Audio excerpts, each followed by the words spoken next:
Ayun guys, magandang umaga at meron tayo ditong meeting dito sa loob ng compound na to. Nandito tayo ngayon.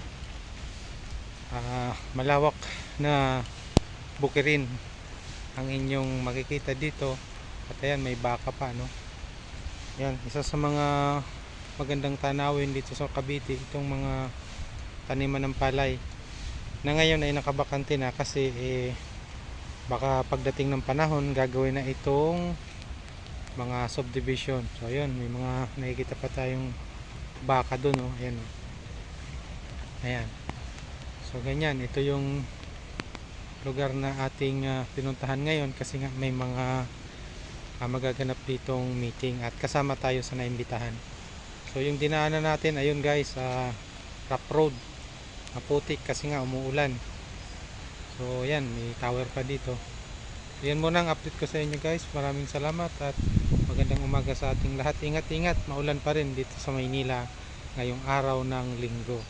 Bye!